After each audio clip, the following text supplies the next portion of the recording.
En este video miraremos algunos ejemplos de determinación del derivado de funciones exponenciales cuando la base no es igual a y nuestras fórmulas se dan a continuación en rojo. En mi video de la lección explico de dónde vienen estas fórmulas, pero este video se enfoca en proporcionar ejemplos adicionales.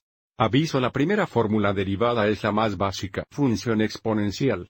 El derivado de a al poder de x con respecto a x es igual al registro natural x a la x, pero si tenemos una función compuesta donde el exponente u es una función de x, el derivado de a la u con respecto a x es igual al registro natural a x a la prima u x u. Tenga en cuenta que incluso si intentó aplicar la regla de cadena a la x donde serías igual a x, a prime solo sería 1.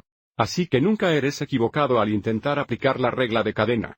Mirando nuestro primer ejemplo, tenemos f de x igual 5 al poder de x. Tenga en cuenta que nuestra base de 5 será igual a. Y como nuestro exponente es x, no necesitamos aplicar la regla de cadena. Así que la prima de x es igual al registro natural a o el registro natural 5x a la x, que es 5 al poder de x. En nuestro segundo aviso de ejemplo, la base es 2, por lo que significa es igual a 2.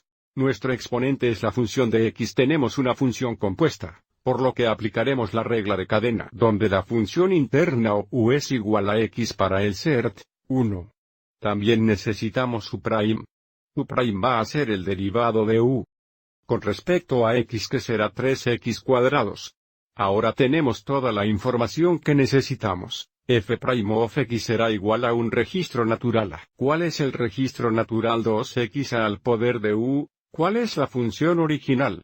2 al poder de x cubed, un x u' y u'. Es 3x cuadrado. Así que esta es nuestra función derivada. Vamos adelante y cambie el pedido de este producto. F' of x será igual a 3x cuadrados.